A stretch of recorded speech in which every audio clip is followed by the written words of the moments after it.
حبايبي الحلوين، وحشتوني كتير كتير. الفيديو بتاعنا النهاردة خطير، أتمنى يعجبكم. هنعمل النهاردة الكاليماري بقى بطريقة حلوة. نبدأ بقى نسمي الله ونصلي على الحبيب قلبك يطيب. نضفناه بقى المرة الأولانية بقى في الفيديو اللي قبل كده، وحاطين عليه عصير ليمون وشوية خل وشوية ملح وشوية فلفل، وسيبناهم منقوعين حبة صغنطتين. نطلع بقى الخضرة تحب تتنقى واحدة واحدة. نشيل الأصفر منها نرميه، وبعد كده نشطفها تحت الحنفية ونسيبها تصفى من المية خالص. بعد ما نقطعها كده حبة صغننين علشان هتتقطع في الكبة. بعد كده بقى هنجيب الكاليماري نغسله كويس قوي تحت الحنفية، وهنقطعه شرايح رفيعة بالطريقة دي لا هيجلد منك ولا هيشد منك. هنقطعه كده، وبعد كده هنجيب حلة نحط على النار مية، فلفل، عصير ليمون وقشرتها، ونحطهم على النار. خلوا الزفارة، لازم بيقولوا يشيلوا الزفارة كلها. تمام. ناخد حبة مية زنطتين ونسيبهم على النار. بعد كده هنجيب الكبة بتاعتنا وناخد بقى الكاليماري اللي هو دماغ الكاليماري. تمام. نحط عليه بصلتين كبار. بعد كده نحط 5 فصوص توم، ونحط معاه كزبرة وبقدونس خضرة. ما نقطعهاش ناعم علشان الكبة هتقطعها صح، هتفرم كل ده. هنفرم بقى معانا رؤوس الكاليماري والبصل والثوم والخضرة مع بعض، خليهم ناعمين بحيث ان كل حتة فيها تتقطع تبقى شبه بعضها. بعد بقى ما ضربناها في الكبة نشيلها كده على جنب ونحطها في التلاجة. بس قبل ما تحطيه في التلاجة هنحط البهارات بتاعتنا. وايه هي يا البهارات؟ هنحط بقى عليها شوية فلفل، كمون، الأسماك بتحب الكمون، بصل بودر وتوم بودر، حبة بابريكا، شوية كاري وشوية كركم، ومعاها شوية بهارات السمك. لو مفيش بهارات سمك هنحط كركم وكاري وشوية كزبرة ناشفة، شوية جنزبيل، وبعد كده رشة زعتر خفيفة، ونظبط ملحه ونقلب كل ده علشان بقى الكفتة بتاعتنا ما تفكش، وكمان ما تطلعش المية بتاعت البصل والبقدونس. هنحط ربع معلقة بيكنج باودر صغننة خالص، ونقلبها مع بعض وعلى التلاجة علشان يشربهم من تتبيلة التوابل. هنجيب بقى البطاطس ونقطعها مكعبات وهننقعها في مية وملح علشان ما تسودش. ومعانا بصلة صغنطوطة وحل على النار. هننزل ب3 معالق زيت، ننزل نص كمية البصل اللي معانا ونشوحه على النار بشوية ملح صغيرين وشوية فلفل. واحنا بنشوح البصل مع الملح والفلفل نحط فص توم أو 2 تبع ما تحبهم. بعد ما تقلبهم الطريقة دي هننزل بقرن فلفل حراق معانا وحتة الفلفلة صغيرة، ونقلب كل ده مع بعضه يتشوح البصل مع التوم مع الفلفل والكمون، وكمان هنحط شوية فلفل معاهم، ونقلب ونحط بقية الكاليماري وشوية بهارات السمك بتوعنا وشوية كاري وشوية كركم، ونقلب كل ده مع بعضه لغاية الكاليماري ما ينزل كل ميته. بالطريقة دي مش هيشد معانا، ما هو احنا نعتبر طردنا زفرته كلها، وكمان أخد من المية نص سليقة كده حلوة. شوحنا كل ده ونحط شوية شبت معانا وشوية كزبرة وشوية بقدونس خضر. ننزل بنص لتر طماطم معصورة ومتصفية وفيها معلقة صلصة حلوة، رشة نعناع خفيفة، وشوية شبت كده على الوش، ونسيبهم يتغلوا مع بعض مع تظبيط الملح. ناخد كوباية من التسبيكة دي ونحطها على جنب. حطينا الملح اهو ونظبط نفسنا.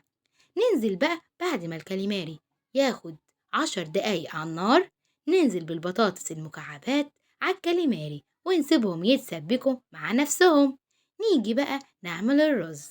3 معالق زيت، معلقة زبدة، وننزل بقية البصلاية ونشوحها مع الزبدة برشة ملح ورشة فلفل.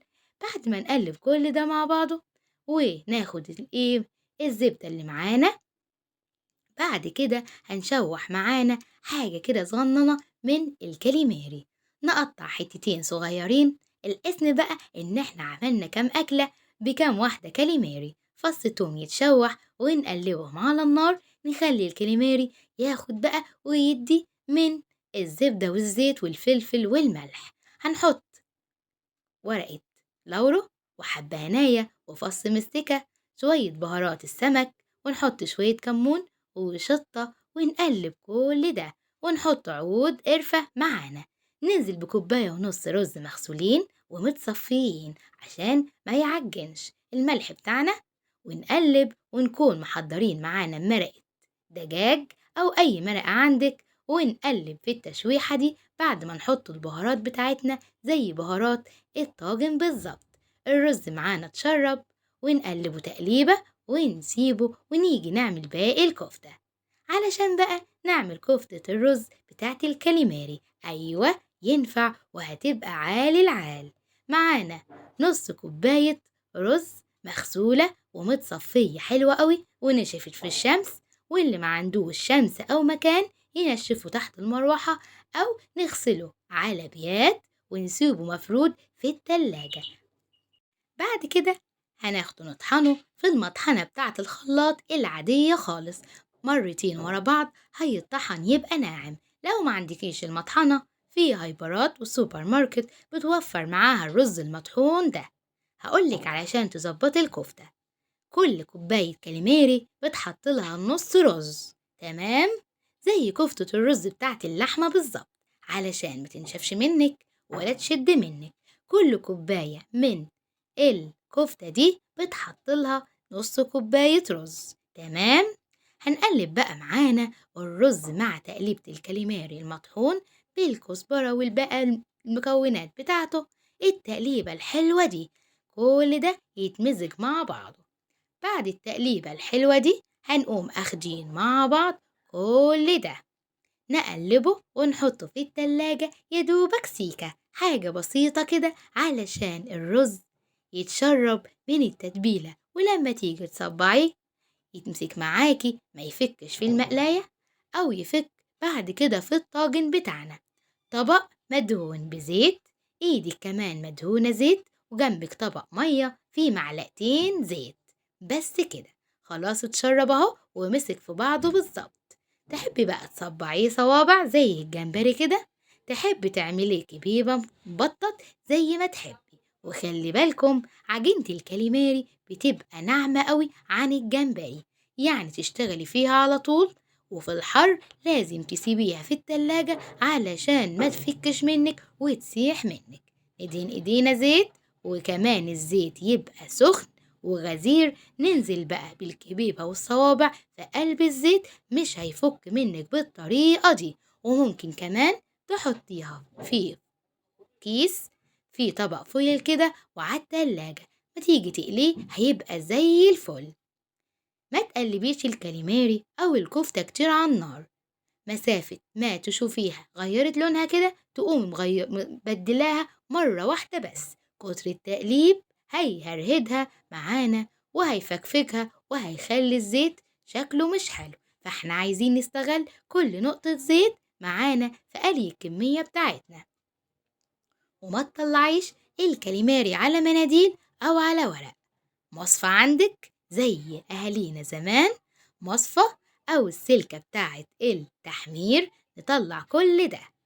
بعد بقى ما الكاليماري والبطاطس أخد تسبيكة خفيفة على النار، طاجن مش مدهون أي حاجة خالص، وهنقوم منزلين الكاليماري بالبطاطس، وبعد ما حمرنا الحبة كاليماري كده ناخد منها ونحط على الوش وندخلها الفرن.